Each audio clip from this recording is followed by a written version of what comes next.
Well, hello there, my friend Jonathan Doyle with you once again. Welcome to the Catholic Teacher Daily Podcast. Wherever you are around the world, you are in the right place. If you care about your Catholic faith, if you care about your incredibly important vocation with young people, then you have arrived in the place where we focus on encouraging, inspiring, forming, educating people just like you who are on the front lines in what John Paul II called a lively battle for the dignity of the human person. You ever heard that before? He said we are in the front lines of a lively battle for the dignity of the human person. It's interesting. Lively doesn't kind of mean fun, happy, joyful. Lively means kinetic. Lively means it's happening, it's unfolding. There is a genuine battle for the hearts and souls and eternal destiny of every young person in your classroom. Do you know that? Do you know that every young person sitting in front of you each day has a mortal enemy, the devil, who I do speak about because he is real. He's a sentient being. He's an angelic being. And Scripture makes it incredibly clear, as does the magisterium, the deposit of faith, and even recently Pope Francis, talking explicitly about evil, about Satan, about demonic evil. And as I've been teaching for many years, always remember that Satan cannot create, he can only mutate. He can only take the good things of God and twist them into forms that are unrecognizable to a person of faith, and then use them against the saints. And also remember that I always teach this, that there is no final victory for the devil. There is no final victory. The book of Revelation makes it incredibly clear what awaits our enemy. But it is important to realize that he only has one remaining tactic, and that is to separate as many people as possible from eternal relationship with the Father. That is the only game being played by evil. It is evil knows its eternal destiny, but it, in the meantime, is seeking to do as much damage as possible. So that plays out in real time in Catholic schools. That is not the purpose of this episode, and neither am I saying that we want to look behind every rock for demonic evil, but we have to understand that if it's okay for someone like John Paul II to say explicitly that we are involved in a battle, then I think it's okay for me to say it too. So remember that what you're doing has an incredibly important supernatural element. Today we are talking about the physical environment of a Catholic school. This is a part of our journey. If you're just joining us, we're doing a journey through the 5 essential marks of Catholic schools. And this is from a document by Archbishop J. Michael Miller. And I've been working through this, so if you're interested, you can go back through some of the previous episodes as we go through these 5 marks. We're in mark number 3, which surreptitiously has a little subsection of about 4 parts. And we're talking about community and communion. We're talking about the community of a Catholic school. And today's focus in Bishop Miller's document is the physical environment. I love talking about this. I remember when I was studying at the Pontifical Institute, we were doing a symposium on beauty. And I've had a lot of formation, I guess, in the classical understanding of the transcendentals, truth, beauty, and goodness. And this symposium brought home for me ever more deeply the significance of beauty in human culture in general, definitely in the life of the believer. We had a lecturer step in who is now an archbishop, and back then they weren't, but they were. This was I'll just come out and tell you who it is. It was Archbishop Fisher, who's now the Archbishop of Sydney, and he had a great focus upon the art of Fra Angelico. And Fra Angelico, you may be aware, did probably the best known painting of the Annunciation. And it was a beautiful talk. I mean, actually, years later, I actually bought a beautiful print of that Fra Angelico masterpiece and had it framed, and it sits in our dining room. And that time at the Institute brought home for me that environments affect people. And I remember in that symposium, another one of the lecturers talked about a famous book that came out, I think, in the 1960s called The Concrete Jungle. I don't know if you've heard that term. I brought it up the other day with some people who'd never heard of it. But this book, The Concrete Jungle, was quite a groundbreaking book because what it talked about was the way in which physical environments in inner city United States were affecting things like crime. And they taught us that if you place people in barren, ugly environments, what you tend to get is barren, ugly behaviors. It's almost as if we take on the the marks of our environment, they affect us physically, as they should, because we are created to perceive beauty and to respond to beauty. I mean, how do you feel when you see a stunning sunset? You said yesterday I'm going spearfishing this afternoon. We're heading down the coast with my son and one of my daughters, and it's just amazing to be in that place. What do you feel when you're by the ocean, right? What do you tend to feel when you're seeing a stunning sunset? You feel this kind of calm, this peace, sometimes this joy, this appreciation. The physical environment affects us. And of course, if you place people in difficult environments, ugly environments, they tend to take on despair and despondency and often even rage and aggression. One of the things I've studied, I guess, over many years is the complete, I don't know how to phrase this, the complete, abject, miserable, satanic failure that communism really has been during its brief time on the world stage. And one of the things, I remember reading a book many years ago about Bauhaus architecture, which was kind of the architecture that went on to inform Soviet brutalism. Brutalism, many of you would know, is a form of architectural interpretation. And, what it led to in the former Soviet Union was these vast estates of government-built grey boxes that people lived in. And you sort of track the impact of socialism and communism on people in terms of, things like mortality, like alcohol abuse. I mean, there's massive, massive issues with alcohol abuse in the former Soviet Union. And basically, if you put people in ugly boxes and give them no reason to believe that their labor or their efforts or their creativity are going to be rewarded, they tend to take on behaviors of nihilism and despair. So what has all this got to do with Catholic education? Well, today's message is about the physical environment of a Catholic school. And I'm looking here at Bishop Miller's comments, and I guess the first thing he draws to our attention is this family nature of a Catholic school. And he says here, a school's physical environment is also an integral element that embodies the genuine community values of the Catholic tradition, since the school is rightly considered an extension of the home. Isn't that amazing? An extension of the home. With not being critical, I don't think in government public education you would say that very easily. I don't think many public educators would say we see this place as an extension of the home. I think at the extreme ends you might, in terms of indoctrination, and some people in, I guess, secular education who believe that their job is to supersede the rights of parents. Whereas in a Catholic school, our job is to, with this principle of subsidiarity, where we subsidize the work of parents, we create an extension of the home. And again, I've said this quite recently in a few episodes, that the Marists, I educated me, and I've had a lot to do with the Marist brothers. Definitely the founder, Marcel and Champagne, really got this home mentality, this family mentality. That was just crucial to their founding. Bishop Miller says here, it ought to have some of the amenities which can create a pleasant and family atmosphere. This includes an adequate physical plant and adequate equipment. It's especially important that this school home be immediately recognizable as Catholic. And here's a quote from the church documents. He says, from the first moment that a student sets foot in a Catholic school, he or she ought to have the impression of entering a new environment. It's important phraseology there, a new environment, one illumined by the light of faith and having its own unique characteristics.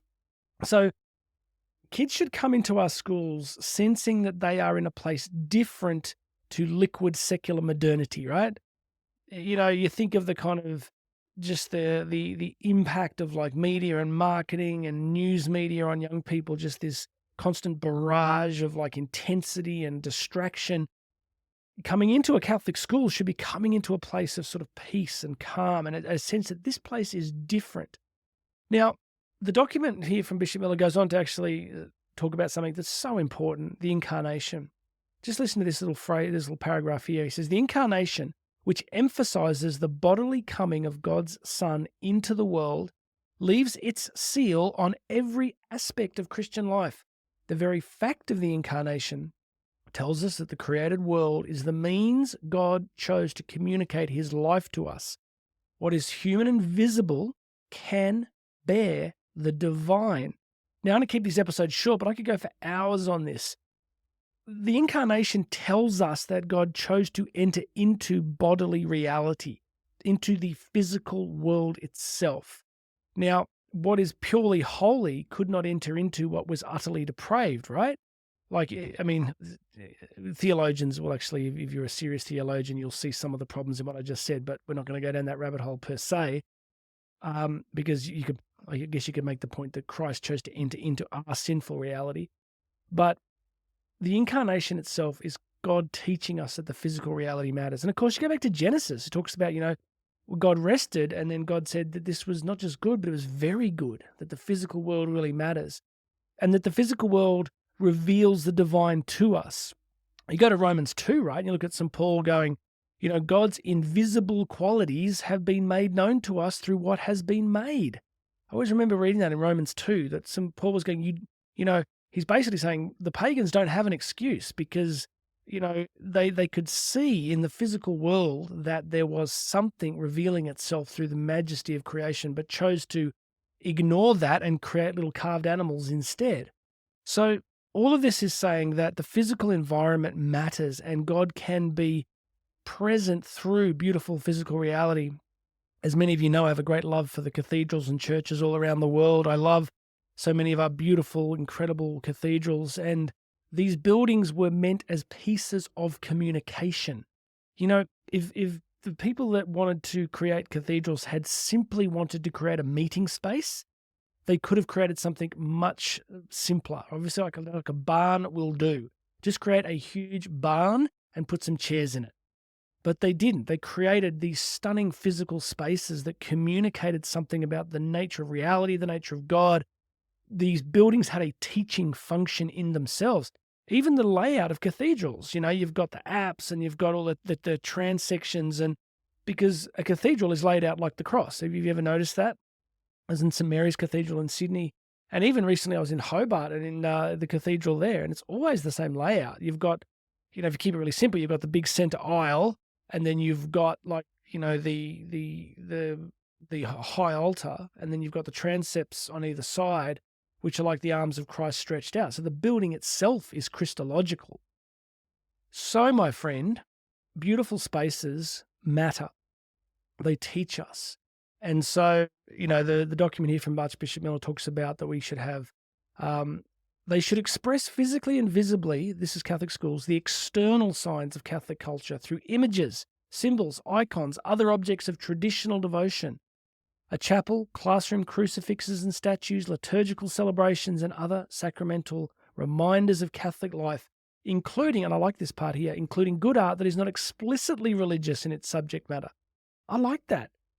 We don't just have to have Caravaggios on every corner. We can have just beautiful art. And the question is, well, Jonathan, how do you decide what's beautiful? It's really, really simple. I'll give you two ideas about it. One, of course, is the Aristotelian take. Aristotle was, wrote extensively about the nature of beauty. And his take was, beauty has certain attributes. It has proportion. It has harmony. One of the things apparently that why spiders are scary, this is like some of you are listening going, dude, really? That is a big jump. Where are we going?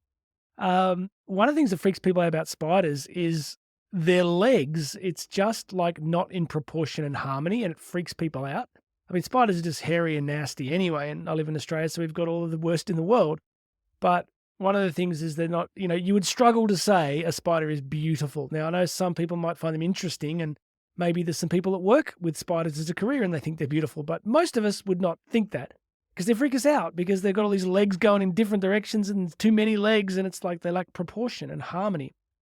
And I know some of you go, but Jonathan, God made them, and how could they be ugly if God made them? True, but we live in a fallen creation, a post-lapsarian experience. Therefore, some of the beauty of creation has been marred. I'm just going to leave it at that as it pertains to spiders. Let's move along. So, proportion, beautiful art has proportion, harmony, and it reveals what is true. It reveals what is good. There's so much grotesque art and ugly art, and I think Roger Scruton writes so much, the conservative philosopher Roger Scruton writes so much about aesthetics and beauty. And, he remember him writing a long piece saying that so much modern art is iconoclastic, right? It seeks to destroy icons of beauty and previous traditions. So it's designed to shock. It's designed to be shocking. Would you agree with me that so much of, the contentious modern art is designed to shock and create a response in the viewer? Whereas, Mozart wasn't composing going, "Oh, I really want to shock everybody here and get them out of their comfort zones." It was like, no, let's just create something so unspeakably beautiful that everybody is utterly wrapped in silence. So this is a long little detour, but basically we can have beautiful art. And the other definition of how do you know it comes from the famous comment by a US Supreme Court judge when providing a definition for what constituted pornography, because one of the plaintiffs in a case was saying, well, how do you even define pornography? And the judge famously said, you know it when you see it. And I think that's the same with beautiful art. And people go, well, people have different perceptions and tastes. And I'd say, no, I think it's something to do with the formation of moral sense. If people have a deeply formed moral sense, they're able to perceive what is moral in the artwork in the sense of true, good, and beautiful. So anyway, that's a little detour, but beautiful art in the school, prayer as part of the normal school day, the sacraments, rosary even, readings from the Bible. So all of this is saying that the physical, liturgical, prayerful environment of a Catholic school shapes things. I remember the first school I ever worked at was essentially a concrete jungle. The main area of the school opened into this huge concrete asphalt area, and it wasn't pretty. It was a lot of hard surfaces. One of the effects was the hard surfaces drove up the noise level. So during breaks, it was just this raucous noise of, just too many people in an ugly space with voices and sound waves bouncing off the walls, elevating that sense of intensity and unsettledness. So there were often a lot of problems with conflict and bullying and yelling. And I remember the locker areas were dark and disgusting and crowded, and students would go in there and they'd rub up against each other and yell and bump. And, so whatever schools can reasonably do to create a peaceful, beautiful, calm environment is a really, really important thing. So all of this, my friend, comes back to this deeply held belief that we are able to create these remarkable, special, beautiful, profound places. That, like the document says here, that when our students set foot, they know that they are in a beautiful place. And again, shout out to the Maris brothers. My son is attending a Maris Brothers school, attending the same school that I went to, and it's been a very successful school. We live in a wealthy city, and this particular school, does a lot for. I know that it makes available places for students in financial difficulty, but it is quite a relatively successful school in terms of finance. And so over the last, I'd say 20 years, they've spent a great deal on the physical environment, and good on them. Like, it actually looks really good. And when I drop my son off there, you sort of go down through these front gates, and often you'll see senior staff or the principal there, and they are welcoming the boys every morning. I always say that if that is not happening at your school, that is one of the first things to fix. Absolutely first things to fix is that the principal, senior staff, or whether it's a staff roster, someone should be out the front every single day of the week welcoming students. It's like, for me as a father, right, I'm always up earliest here in the home by a few hours. My kids are becoming teenagers. I'm up earlier and earlier, and they're sleeping later and later. But usually I'm the first person they see, and I'm like, I give them a hug or say good morning. And so in that family spirit, a Catholic school can do something quite similar, like have this. So when I drop my son off, I see him walking down. As often there's some staff there, and that can be a big deal. Just have a kind, smiling face there at the start of the day to welcome them into that family environment is a really good thing. So I encourage you to do that. And I think it's something really they do really well here at my son's Maris Brothers School. And environments matter. Environments matter. And no matter whether you're living in the most beautiful part of the world or not, you can take small steps. When I was teaching, I remember I had this year 7 class, and I remember just buying, I think it was out of my own money, flowers and putting them in the windowsill. Just taking the smaller steps. And often if I wanted the students to do quiet work, I'd have some quiet Mozart or something on for study in the background, just these little touches. So all the way from being able to spend big budget on big things, all the way down to smaller steps that you can take. Let's create this beautiful physical environment. All right, everybody. Please make sure you go and check out the links. My YouTube channel's there. My new website is up. You can book me to speak. There's a whole bunch of stuff there. Coaching for Catholic education leaders is available as well. And please make sure you subscribe. Share this with some people. My name's Jonathan Doyle. This has been the Catholic Teacher Daily Podcast. And I'll be speaking with you again tomorrow.